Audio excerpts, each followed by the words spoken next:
इसको मार डाले। जाते हुए देखा तो भगवान ने सोचा कि आ रहे मौसी, मौसी है मासी, माँ जैसी। माँ का काम दूध पिलाना है तो ये भी दूध ही पिलाने आ रहे हैं, लेकिन मासी मौसी माँ से भी ज़्यादा बढ़ करके, इसलिए कि माँ तो केवल दूध ही पिलाती है, ये तो विष पिलाने आ रहे हैं। लेकिन देखा क्या कि कन्हैया बिल्कुल मंद मंद मुस्कुराते हुए पलना में।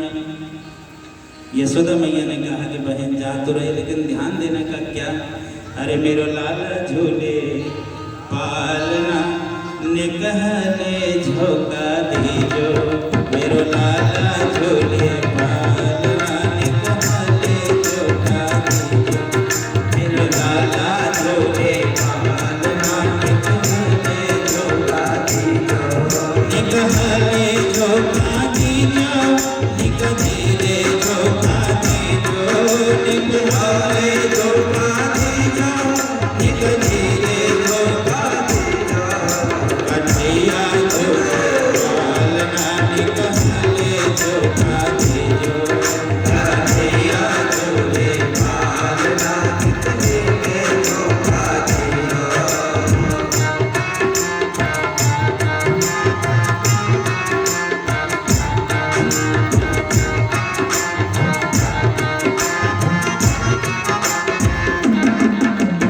मथुरा में यन जन्म लियो है, मथुरा में यन जन्म लियो है, मथुरा में यन जन्म लियो है, मथुरा में यन जन्म लियो है, मथुरा में यन जन्म लियो है, मथुरा में यन जन्म लियो है, गोकुल में झूले पालना निकहले झोंका दीजो, गोकुल में झूले पालना निकहले झोंका दीजो।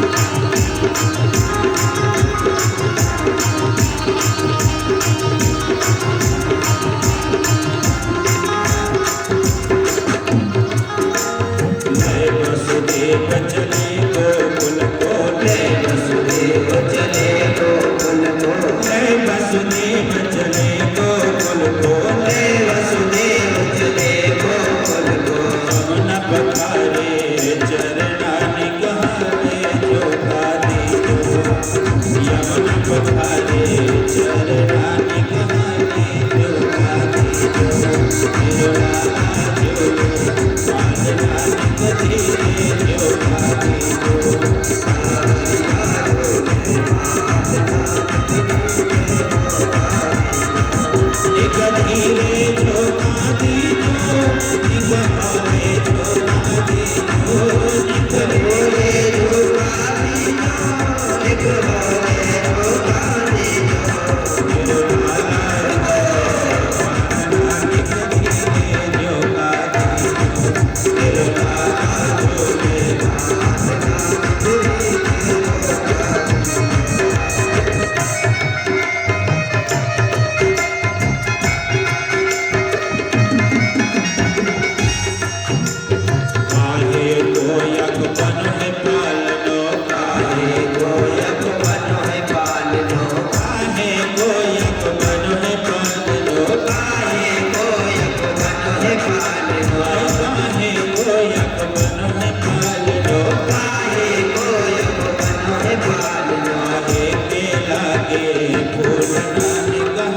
अब देखो पूतना भगवान के तरफ बढ़ रही है और पूतना का आते हुए जब परमात्मा ने देखा तो अपने नेत्र बंद कर दिए। भगवान से पूछा कि प्रभु ये क्या, आपकी तरफ कोई आ रहा है उसको देख करके आप नेत्र बंद कर लोगे, ये कौन सी बात है भाई। भगवान कहते हैं कि अगर कोई भक्त आता, मेरा अपना आता, श्रद्धालु आता, भाव से आता, तो मैं कदापि नेत्र बंद नहीं करता, मैं उसको नेत्र खोल के देखता और उसे अपनाता। लेकिन ये कौन है, तो कहा ये है राक्षसनी और ये मुझे मारने के लिए आ रही है, मानो विष पिलाने के लिए आ रही है। तो कहा कि प्रभु आपने फिर नेत्र क्यों बंद कर लिया। तो भगवान कहते हैं हमने नेत्र इसीलिए बंद कर लिया कि अब हम जिस कार्य के लिए धरती में अवतार लेकर के आए हैं उसका शुभारंभ करने का समय आ गया है, यानी कि राक्षसों के संहार करने का वक्त आ गया है। इसीलिए कोई भी कार्य जब पहले किया जाता है ना तो भगवान की स्तुति वंदना पहले की जाती है। तो मानव नेत्र बंद करके मंगलाचरण कर रहे हैं, स्तुति कर रहे हैं भगवान की कि हम शुभारंभ करने जा रहे हैं, श्री गणेश करने जा रहे हैं इस कार्य की। या तो भगवान ये कहते हैं कि पूतना राक्षसनी अविद्या का स्वरूप है और हम परमात्मा ज्ञान के स्वरूप हैं। अगर हमने इसको देख लिया तो ये पापिन अविद्या के स्वरूप, इसकी बुद्धि सद्बुद्धि बदल जाएगी और कहीं यहाँ से मुझे मारे बिना वापस जाएगी तो मेरे सखा मंडली के ऊपर घात लगा देगी, मार डालेगी ये। इसीलिए नेत्र बंद कर लिया ताकि मेरी दृष्टि इसके ऊपर न पड़े। या भगवान ये कहते हैं कि पापिन है, पापिन का मुंह नहीं देखना चाहिए, पाप लग जाता है। इसीलिए भी पूतना ने कहा कि नेत्र बंद करो, देखो ही नहीं इसको। या भगवान ये कह रहे हैं कि हे भगवान अब क्या करें, हम तो यहाँ अवतार लेकर के इसलिए आए थे कि ब्रज में जाएंगे तो सुंदर सुंदर दूध, मक्खन, मिश्री खाने को मिलेगा। लेकिन पहले अभी तो हमने अन्नप्राशन भी नहीं किया है, अभी अभी जन्म हुआ है, अभी तो केवल माँ का दुग्ध पान हमने किया और कुछ खाया भी नहीं है। और ये कहाँ से राक्षसनी आप बड़े विष पिलाने के लिए। अब विष महाराज बड़ा कड़वा होता है, अब कड़वा विष जब पीना है तो बालक कैसे पिएगा। छोटा सा बालक जब दवा पिलाना होता है तो मुंह पिचक देता है कि नहीं पिएंगे नहीं पिएंगे। माँ कहती कि बेटा नेत्र बंद करके तुम घुटुक जाओ, बस ठीक हो जाओगे।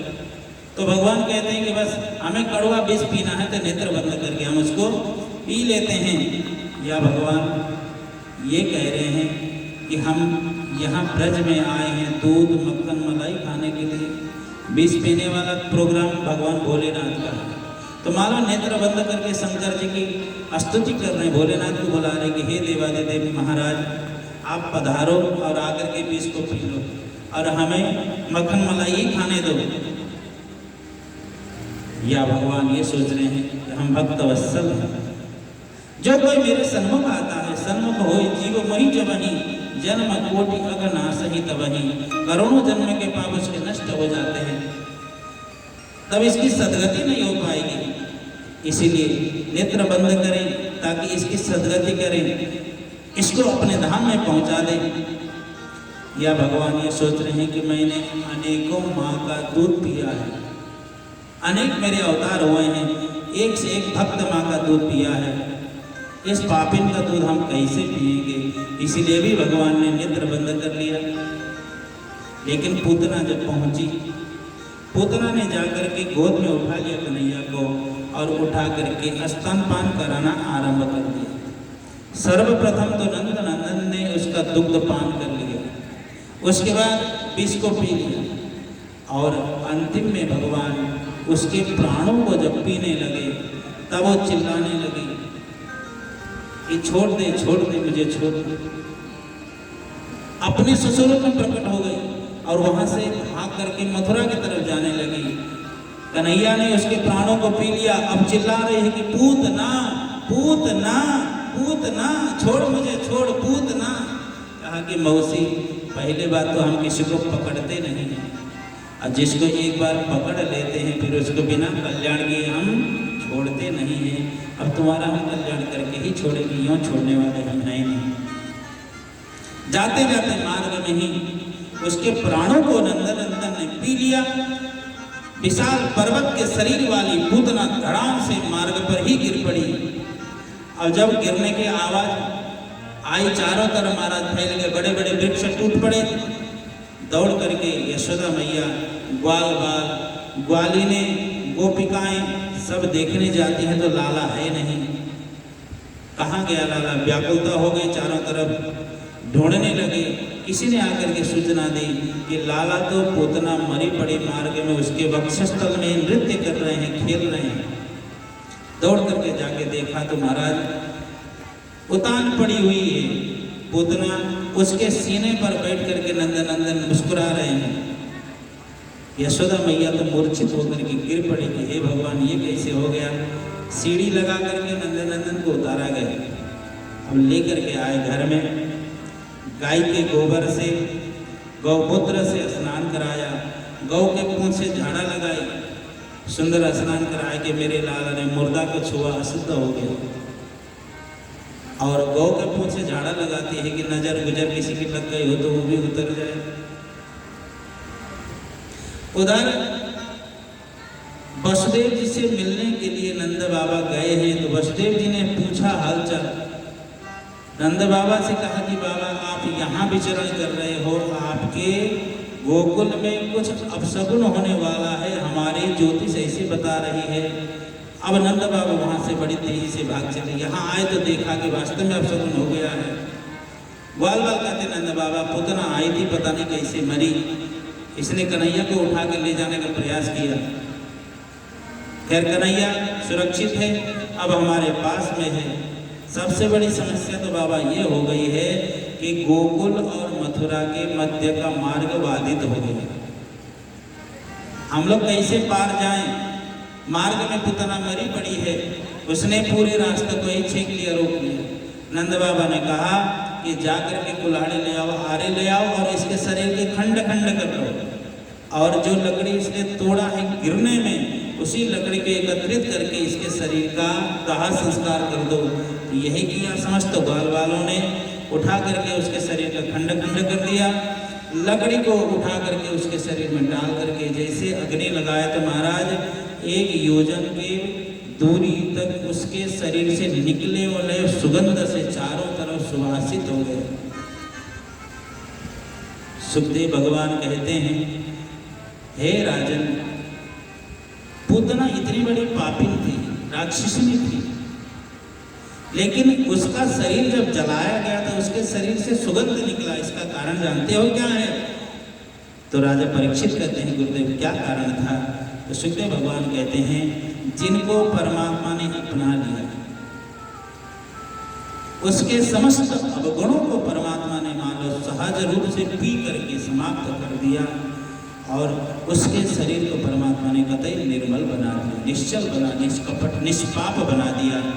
इसीलिए आज पूतना पापी होते हुए भी, राक्षसनी होते हुए भी भगवान के सानिध्यता पा करके, भगवान के आलिंगन पा करके, परमात्मा के द्वारा उसका दुग्ध पान पीने के कारण मात्रोचित गति भगवान ने उसको प्रदान कर ली और उसको निष्पाप बना दिया।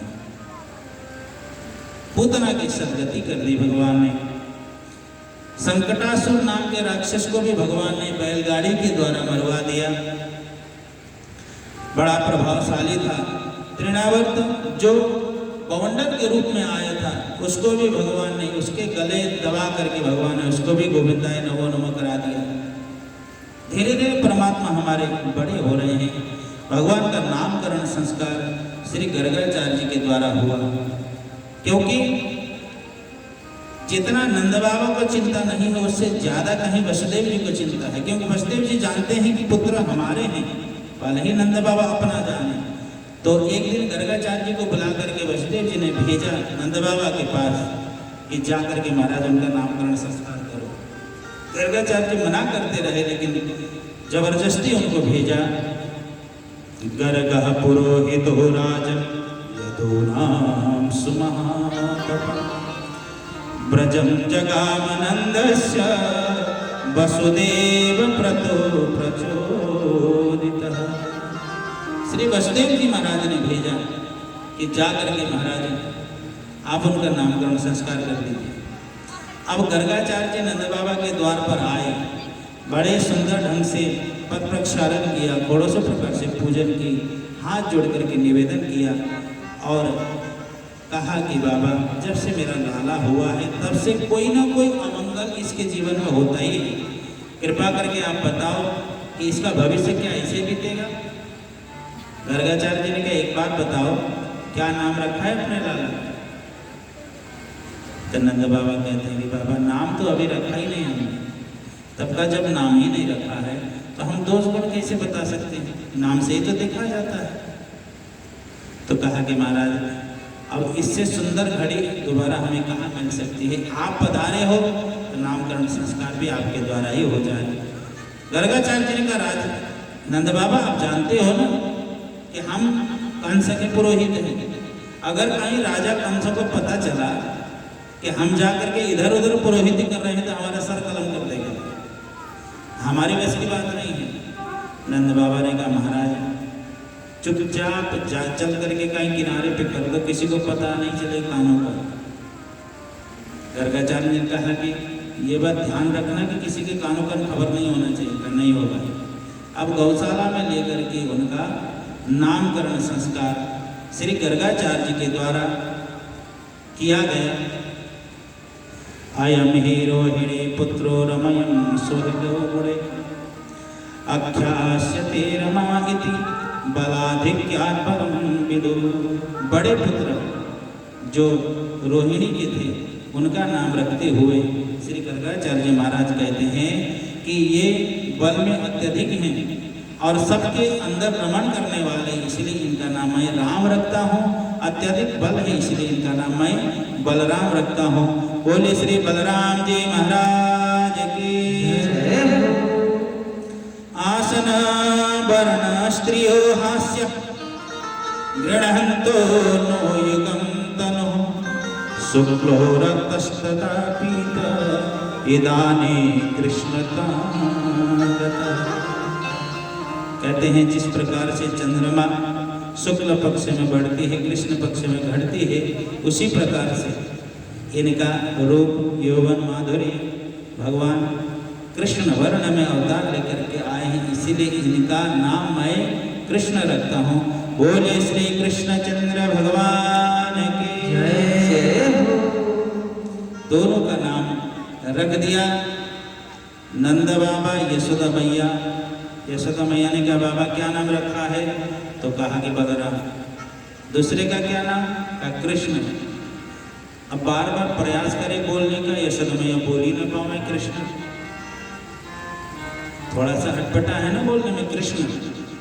तो कहा कि मेरी बस की बात है नहीं इनका नाम कृष्ण कहना। फिर कहा क्या कहोगे तुम?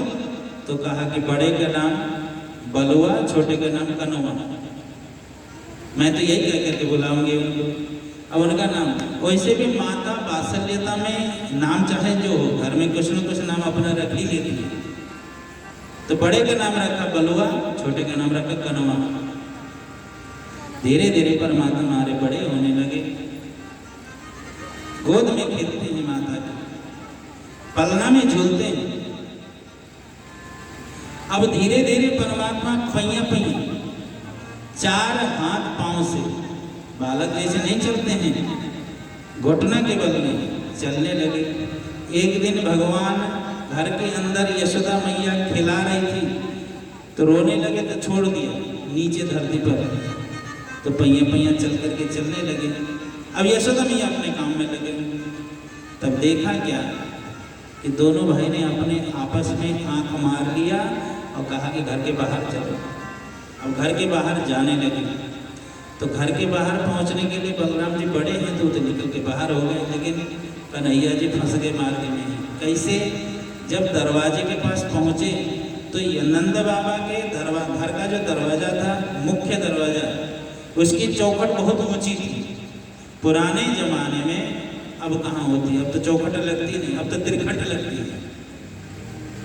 पहले चौखट होती थी, यानी कि चौखट मतलब चारों हिस्सा उसका होता था और नीचे वाला हिस्सा महाराज इतना ऊंचा होता था कि उसको नांग करके जाना पड़ता था। लेकिन अब तो ऐसा जमाना आ गया कि नीचे वाला हिस्सा ही गायब हो गया, अब तीन ही जगह लगता है।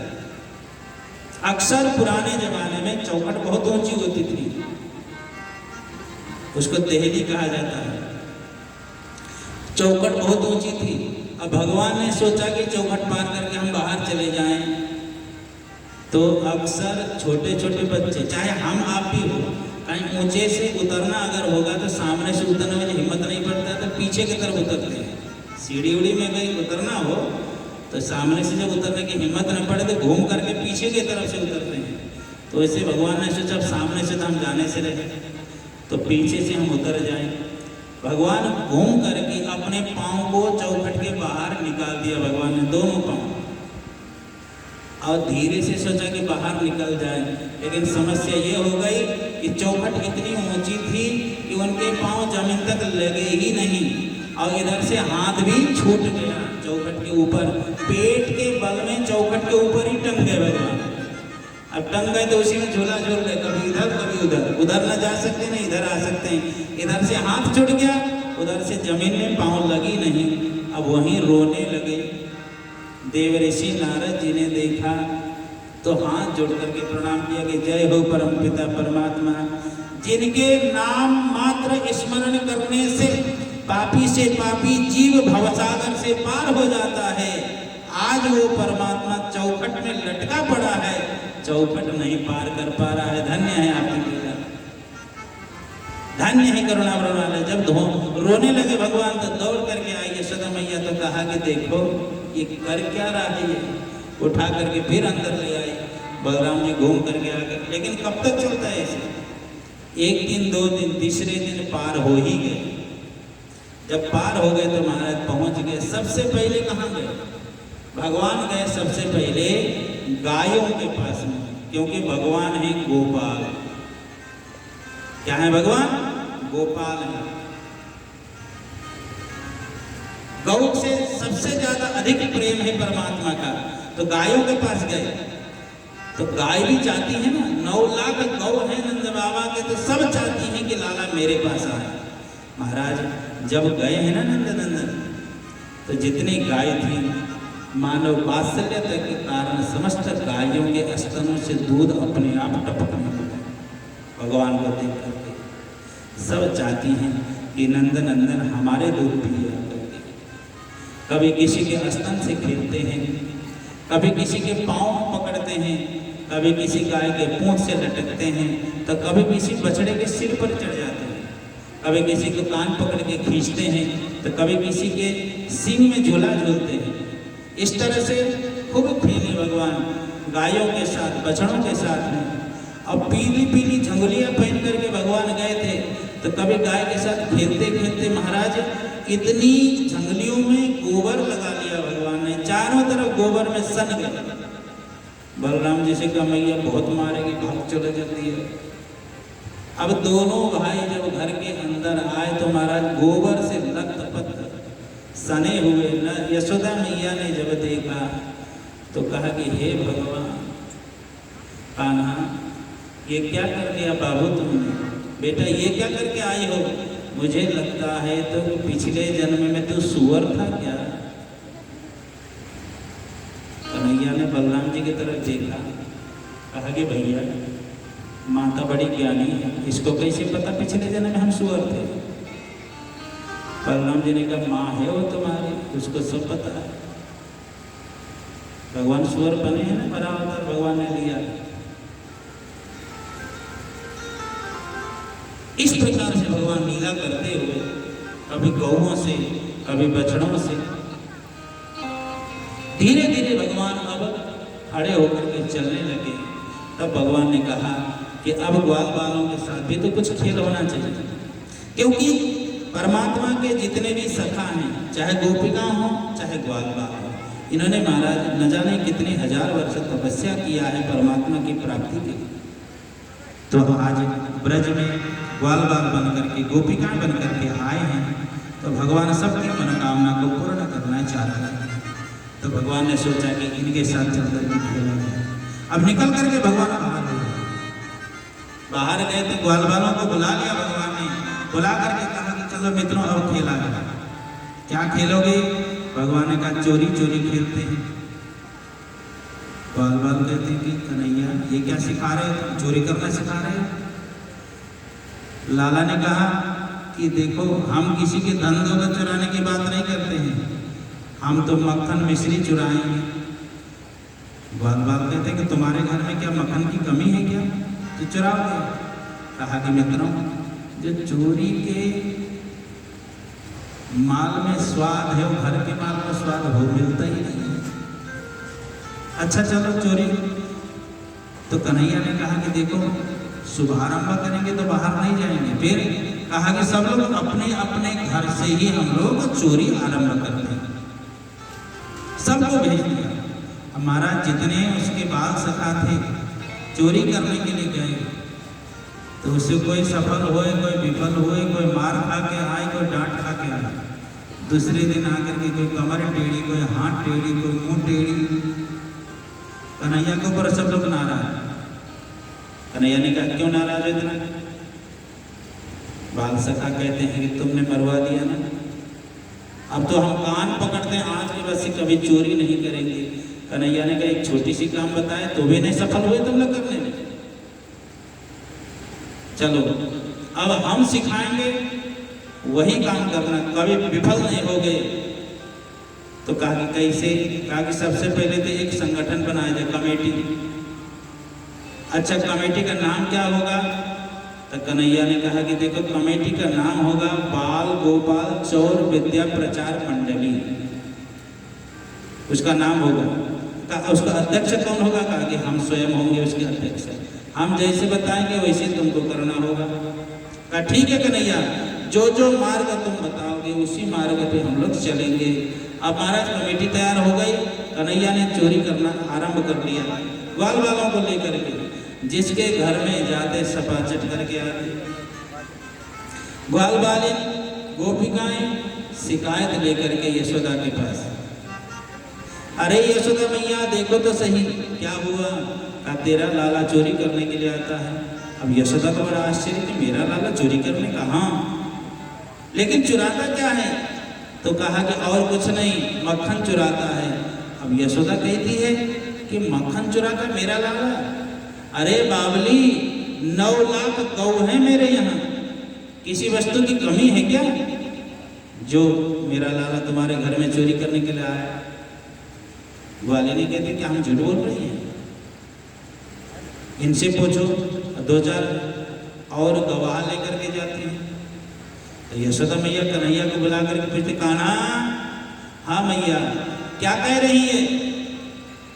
अब जब डांटने लगती यशोदा मैया तो मुंह ऐसे बना लेते रोने वाला कि उनको दया आ जाती। तो यशोदा कहती कि बहन एक काम करो। का क्या? कहा कि मेरा लाला जितना चुरा करके खाता है ना, तुम तो आकर के दूसरे दिन मुझसे दुगना लेकर के जाना, जितना खाता दुगना लेकर के जाना। तो ग्वाली ने कहते कि अरे मैया कैसी बातें तुम करती हो? अरे तेरा लाला खाए चाहे मेरा लाला खाए, बात तो एक ही है। तो कहा फिर शिकायत क्यों करती हो? शिकायत इसीलिए करते हैं कि ये खाता भी है, एक तो चोरी करता है, ऊपर से सीना चोरी करता है। तो कहा कि खिला दिया करो जब खाने के लिए आता है। यही तो समस्या है कि खाने के लिए नहीं आता है। जब हम इसको बुलाते हैं कि आकर के खा लो तो जानते क्या कहता है? कहता है कि क्या हो, हम कोई भिखमंगा है जो तुम्हारे यहाँ खाने के लिए आएंगे? हमारे यहाँ किसी वस्तु की कमी है क्या जो तुम्हारे यहाँ खाने के लिए आएंगे? और जब देने पर खाता नहीं है, चुरा करके खा लेता है। यशोदा मैया ने कहा मैं ऐसे नहीं मानूंगी, तुम पकड़ करके ले आओ तब मैं मानूंगी। ग्वाली ने कहते ठीक है, अगर तुम नहीं मानती हो तो हम इसे रंगे हाथ पकड़ करके ले आएंगे तब तो मानोगी। कहा अब कन्हैया ने कहा, जब यशोदा गोपियों से बात करती हैं तो छोटे से कन्हैया नीचे बैठे हैं ना, इशारा करके खूब कहते और करो शिकायत, कल बताऊंगा तुम्हें। ग्वाली ने कहते देखो देखो क्या कर रहा है। जब यशोदा मैया कान्हा की तरफ देखते हैं तो फिर रोहन दामो बना लेते हैं।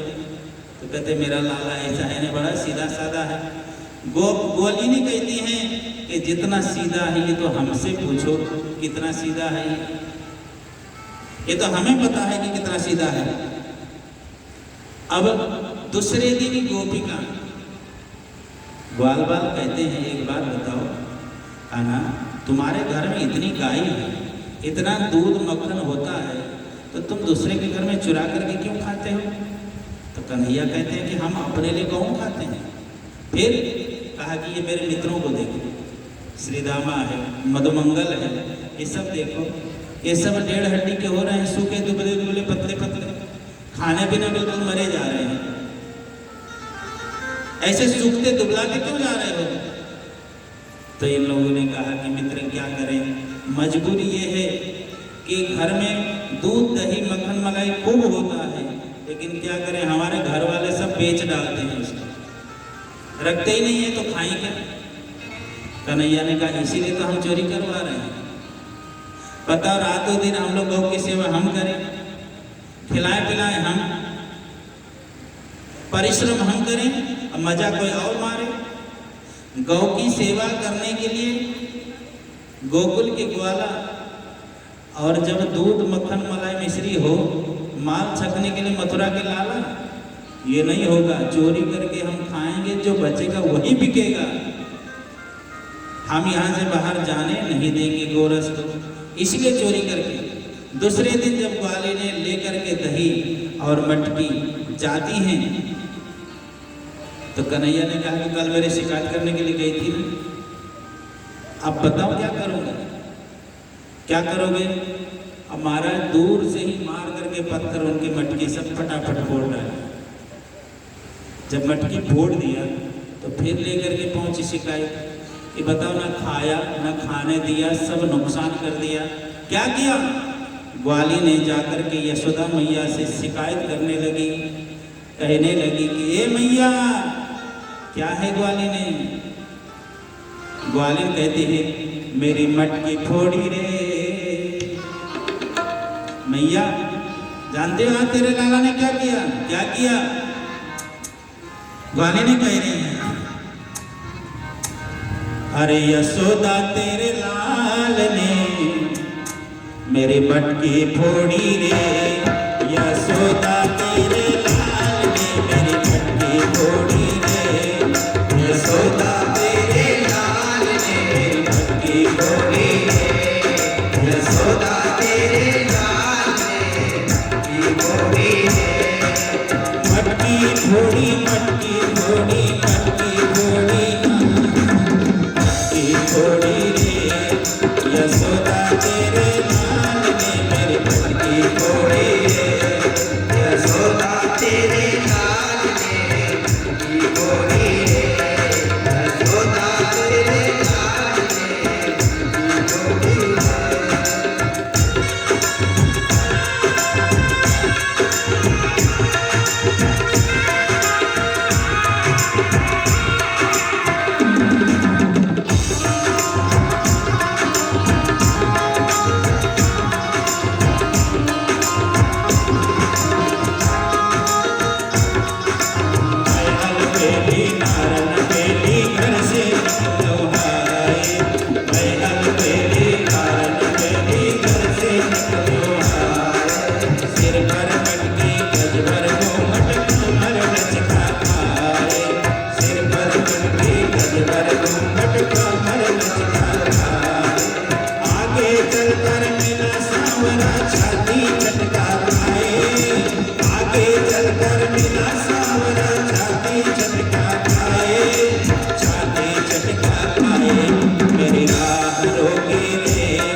पे खड़ा खड़ा मुस्कान।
रोज रोज हम नई मटकिया बोल कहाँ से लाए, रोज रोज हम नई मटकिया बोल कहाँ से लाए, बोल कहाँ से लाए।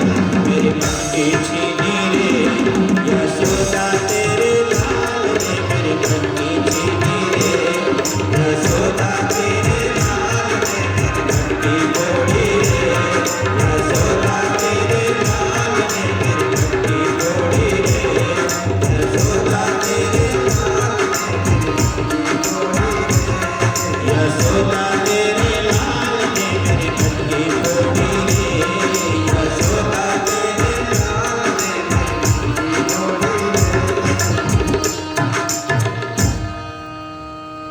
यशोदा ने कहा कि क्या प्रमाण है कि मटकी फोड़ी है। कहा कि अब भी तुमको प्रमाण चाहिए। कहा कि बहन तुम मुझसे झगड़ा करते इसलिए तो वो चिढ़ जाता है, एक काम करो ना, ये चोरी करता तुमको दिक्कत इसी बात की है ना कि चोरी करता है। बहन एक काम करो। का क्या? एक काम करो ये कि लाला चोरी करने के लिए जब आवे तो अभी छोटा है, लल्ला है ना, तो पाएगा तो तब जब उसको नीचे मिलेगा। तो एक काम करो, बांध करके रस्सी में, अब तो अलमारी आदि फ्रीज अब हो गया जमाने में, पुराने जमाने में हालांकि गांव में अभी रस्सी के बनाई जाती है ना मटकी टांगने के लिए, क्या बोलते हैं उसको? अब भगवान जाने क्या बोलते हैं। हाँ जो भी हो समझ लो आप। तो कहा कि उसमें टांग दोगी तो ऊंचा रहेगा, उसको नहीं मिलेगा। कहा ठीक है, अगर तुम ये बात कहते तो मान ले। तो सब ग्वालिनों ने वही किया, सारे मटकी को ऊंचे पे रख दिया। अब बंधा हुआ लटक रहा है ऊपर। कन्हैया छोटे से पहुंचे, पहले ग्वाल बाल गए, वापस आए उदास होकर के। कन्हैया ने कहा क्या बात है, मुँह क्यों लटकाए हो? कहा कि आज भूखे मरिए। लेकिन क्यों? अरे देखो ना, ग्वालिन बड़ी चालाक हो गई हैं, इन्होंने सब मटकों को ऊपर टांग दिया, मिलने वाला है नहीं। कन्हैया ने कहा चल करके देखें तो गए वास्तव में टंगे हुए। विचार करने लगे कैसे मिले। कहा कि मित्रों एक काम करो। कहा क्या? कहा ये एकजुटता की आवश्यकता है, यहाँ क्या करना होगा? तो महाराज वही किया, घेराबंदी, नीचे एक लाइन, फिर उसके ऊपर दूसरी लाइन, सबसे ऊपर कन्हैया उठा करके मटकी धीरे से नीचे उतारे, फिर खापर के फुर्सत। ग्वालिनों ने देखा तो मटकी टंगा के टंगा मटकी खाली, ये कैसे हुआ? फिर लेकर के शिकायत, अरे यशोदा मैया तुमने बताया था फिर भी नहीं बचा, उसमें भी ये लोग चुरा करके खा गए। अब की यशोदा मैया ने कहा कि तुम लोग बार बार शिकायत लेकर के आती हो, मुझे नहीं विश्वास होता कि मेरा लाला ऐसा काम करता है। कहा कि तुम्हें विश्वास ही नहीं है, यानी कि हम झूठ बोलती, तेरा लाला सत्य बोलता है। यशोदा ने कहा कि मैं मानूंगी तब जब रंगे हाथ पकड़ के ले आएगा। एक प्रभावती नाम की ग्वालिन बड़ी तेज तर्राक थी, वो नेता थी सबकी। उसने कहा कि यशोदा मैं आज तुम्हारे साथ प्रतिज्ञा करके जा रही हूँ, तेरे लाला को मैं रंगे हाथ पकड़ करके ले आऊँगी। वो गई, उसने जाकर के महाराज ऐसा कुचक्र रचा, ऐसा कुचक्र रचा। क्या रचा? उसने जानते हो क्या किया? उसने वो तो मटकी तो ऊपर जैसे पहले टांगा तो वैसे टांग दिया। अब की बार उसने जानते क्या किया? मटके के ऊपर एक घंटी टांगी, ताकि अब भाई वो रस्सी में रखा हुआ सामग्री जैसे छोड़ उसे हिलेगा, जब हिलेगा तो घंटी बजेगी। अब कहा कि कितना भी दूर हम लोग रहेंगे घंटी जैसे बजेगी वैसे सुनाई पड़ेगा। अब गए ग्वाल बाल जाकर के देखे टंगा हुआ है, लेकिन ध्यान से देखे तो उसके ऊपर घंटी टंगी। वापस आ गए उदास होकर। कन्हैया ने कहा अब क्या हुआ? कहा कि आज और खतरनाक काम हो गया है। लेकिन हुआ क्या है? तो ग्वाल बाल कहते हैं कि मित्र आज ग्वाले ने इतनी चालाक हो गई है कि मटकी को तो ऊपर टांगी थी, ऊपर से घंटी और लगा दी है, अब कैसे मिलेगा? कन्हैया ने कहा अब तो गड़बड़ हो, अब क्या होगा? गए, वहाँ जाने के बाद कन्हैया ने सोचा कि अब ऐसे काम चलने वाला नहीं है, अब यहाँ कुछ ऐश्वर्य प्रकट करना पड़ेगा। तो ग्वाल बाल में से कहा मित्रों वैसे काम करो जैसे पहले किया था।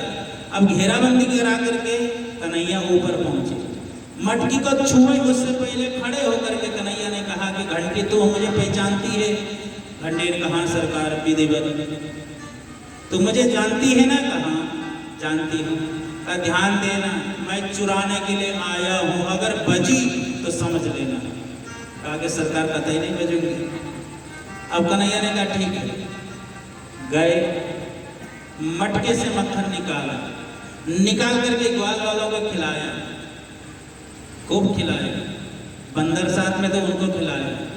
अंतिम में सबको खिलाने के बाद अंतिम में कन्हैया ने सोचा कि जब सबका पेट भर ही गया है तो जरा सा हम भी तो चख करके देखेंगे। तो सबको खिलाने के बाद जैसे कन्हैया ने मक्खन निकाल करके मुंह में लगाना आरंभ किया कि घंटी टन टन टन बजने लगी। अब आंखें लाल कन्हैया की। कहा कि घंटी ये क्या किया तुमने? हम आए तो नहीं बजी, हम ऊपर चढ़े तो नहीं बजी, हमने मटके में हाथ लगाए तो नहीं बजी, मक्खन निकाला तो नहीं बजी, ग्वाल वालों को खिलाया तो नहीं बजी, बंदरों को खिलाया तो नहीं बजी, लेकिन जब मेरी बारी आई, मैं जब खा रहा था तो क्यों बजी? घंटी ने कहा सरकार मेरा कोई अपराध नहीं, क्षमा करो मुझे, बता क्यों बजी? तो कहा कि आप आए मैं नहीं बजी, आपने मक्खन निकाला नहीं बजी, ग्वाल वालों को खिलाया मैं नहीं बजी, बंदरों को खिलाया मैं नहीं बजी, लेकिन सरकार मेरा क्या दोष है? जब साक्षात परमपिता परमात्मा अपने हाथों से अपने अधरों पे भोग लगा रहे होंगे तब घंटी नहीं बजेगी तो कब बजेगी घंटी? तब तो घंटी बजेगी बजेगी। अब महाराज घंटी जब बज गई तब तो कन्हैया अब की पकड़े गए। ग्वाले ने दौड़ करके आ गए, उतरते ग्वाल बाल तो गए, भाग कन्हैया सबसे ऊपर पकड़े गए, हाथ पकड़ लिया। प्रभावती ने कहा कि आज बताऊंगी यशोदा को कि आज ये बहुत हमसे कह रही थी ना कि रंगे हाथ पकड़ के ले आओ, आज रंगे हाथ पकड़ा गया है, अब लेकर के। लेकिन हमारे यहाँ सनातन धर्म की मर्यादा है, घूंघट लंबा काट, भाई घर से बाहर निकलना है, बहू है तो ऐसे तो जा नहीं सकती, तो लंबी सी घूंघट काट करके मुंह ढांक करके जा रही है। यशोदा का घर दूर है, उसका घर दूर है, पकड़ करके उन ब्रज के गलियों में लेकर के कन्हैया को जा रहे हैं। अब कन्हैया ने सोचा हे भगवान अब तक तो बचते रहे, आज फंस गए, अब कैसे बचा जाए? तो उन्होंने कहा कि हे भगवान कोई ना कोई उपाय निकल आवे। तब तक देखा क्या कि प्रभावती इधर से कन्हैया को हाथ पकड़ करके लेके जा रही है, उधर से प्रभावती का दुल्हा उसका पति उधर से आ रहा था। कहा कि काम बन गया। कैसे? कहा कि देखो अभी क्या करते हैं। जब प्रभावती अपने पति के सन्मुख जब पहुंची, सामने पहुंची, तब कन्हैया ने कहा कि हे भगवान कितना जोर से हमारे हाथ पकड़ी है, दर्द करने लगा हाथ। एक ही हाथ पकड़ के घींचती लेके चली जा रही, अरे छोड़ो तो सही, दूसरा हाथ मेरा पकड़ लो। तो कहा अच्छा ठीक है दूसरा हाथ पकड़ाओ। जब तक वो हाथ छुड़ा करके दूसरा हाथ पकड़ाते उसके पति का हाथ दे करके उसके हाथ में थमा दिया भगवान ने। अब अपना वहां से गए गायब। जब गायब हो गए अब वो बेचारा कुछ समझ पाता, समझे कैसे? घूंघट काटा हुआ कोई अपरिचित स्त्री उसका हाथ पकड़ के ले जाए, बेचारा बोल भी तो नहीं सकता। बोले तो बोले क्या, खींची भी चली जा रही है। तब तक पहुंच गई यशोदा के घर में। अरे यशोदा मैया! यशोदा निकल के बाहर आ गए, कन्हैया उससे पहले घर के अंदर। देखो तू रोज कहती थी रंगे हाथ पकड़ के लेके आओगे तब मैं मानूंगी, अब आज का जवाब है तुम्हारा, बताओ। यशोदा निकल के बाहर आई, कह रही कि हे भगवान क्या हो गया इसको, सुबह सुबह चली आई है यहाँ, बड़बड़ा रही है। कहा कि तू रोज कहती थी ना, मैं रोज तुम्हारी शिकायत लेकर के आती थी तेरे पुत्र की, तो रोज यही कहती थी कि मेरे लाला को जब तक रंगे हाथ पकड़ के नहीं लाओगे मैं नहीं मानूंगी। आज तेरे लाला को मैं रंगे हाथ पकड़ के लाई हूँ, आज देख ले अपने आंखों से ये चोरी करते हुए रंगे हाथ पकड़ा गया है। अब यशोदा बार बार आंखों को साफ कर रही कि हे भगवान क्या ये सचमुच मेरा ही लाला है? इतना बड़ा कब हो गया, हम तो जान ही नहीं पाए, अभी छोटा सा था, इतना बड़ा कैसे हो गया? ठीक से जब देखा तो कहा कि मेरा लाला तो है ही नहीं है। बड़े विनम्रता पूर्वक यशोदा मैया ने कहा कि प्रभावती एक बात बताओ बहन, क्या सुबह सुबह तुमने कुछ लगा लिया क्या? मतलब क्या? कुछ भांग खा ली हो क्या? अब प्रभावती और जोर से नाराज हो गई, कहा कि आज तेरा लाला रंगे हाथ पकड़ा गया है तो मुझे दोषी ठहराने के लिए तो कह रहे भांग खा लिया मैंने? भांग मैंने नहीं खाया, भांग तूने खाया है। जो मान नहीं रही थी कि तेरा लाला चोरी करता, आज रंगे हाथ पकड़ा है, देख लो आज। कहा कि बहन जरा घूंघट हटा करके घूम करके देखो तो सही कि ये मेरा लाला है कि तेरा घरवाला है। प्रभावती ने कहा कैसी बातें कर रहे हो तुम? यशोदा ने कहा लाला एक कान्हा घर के अंदर से आ गए। ये क्या बोले? अब प्रभावती बार बार उधर देखे कन्हैया घर के अंदर से निकल के आ रहे हैं। तब उसने घूंघट हटा करके घूम के देखा तो महाराज उसका घर वाला वास्तव में था वो तो। अब वो सोच रहे कि हे भगवान हम सपना देख रहे हैं, ये हकीकत है, ये हुआ कैसे? भगवान ने कहा कि बहुत पकड़ने का शौक चढ़ा था ना तुमको, आज पकड़ के देखा, अब देखो हम क्या करते हैं तुम्हारे साथ में। प्रभावती ने कहा बहन हमको लगता है कि हमारी तबीयत कुछ ठीक नहीं है, हमको जाने दो। यशोदा मैया ने कहा बहन जा करके वैद्य से दवा ले लेना, हमको भी लगता है कि तुम्हारी तबीयत कुछ ठीक नहीं है। बताओ मेरे लाला के चक्कर में तो अपने घर वालों को पकड़ के ले आई। अब प्रभावती चली गई। दूसरा दिन जब हुआ तब कन्हैया पहुंचे। कन्हैया ने कहा, अब उनका नित्य काम था ना कि मटकी में दही लेकर के मक्खन लेकर के बेचने के लिए रोज जाती थी। तो मार्ग में ग्वाल वालों के साथ में मार्ग रोक लिया। मटकी छीनने लगे तो ग्वालिनी भी कोई साधारण तो है नहीं। ग्वालिनी कहती है कि लाला तो जबरदस्ती करेगा तो समझ लेना ठीक नहीं होगा। क्या करोगी क्या? तुमने जो कुछ करना था कर लिया। रंगे हाथ पकड़ के मेरे माँ के पास ले जा रही थी ना, क्या मिला तुमको? कुछ मिला हाथ में? कुछ नहीं लगा। ग्वालिनी धमकी देने लगी लाला को। ग्वालिनी धमकी दे करके कहती है कि लाला सुन लो क्या? अरे तो है काहो दिन हाथ लगाई दूंगी, मत फोड़ दहे की बटकी। तो है काहो दिन हाथ लगाई दूंगी, मत फोड़ दहे।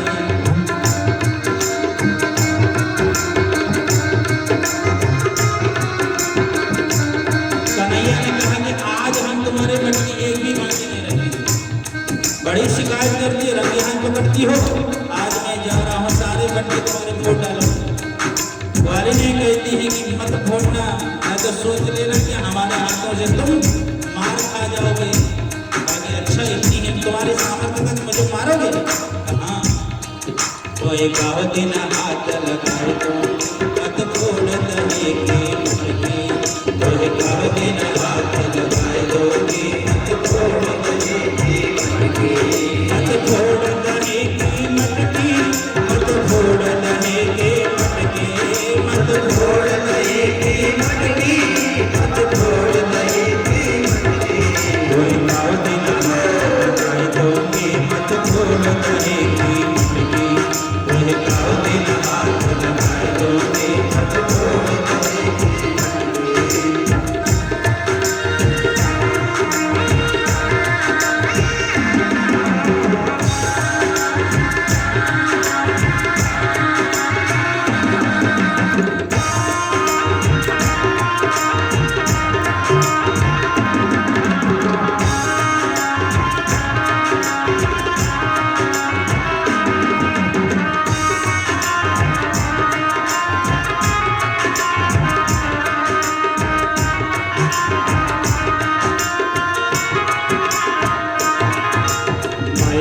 ग्वालिन बरसाने की, मैं हूँ ग्वालिन बरसाने की। मैं हूँ ग्वालिन बरसाने की, मैं हूँ ग्वालिन बरसाने की। तेरे दोष में नहीं आएंगे, तेरे दोष में नहीं आएंगे, तेरे दोष में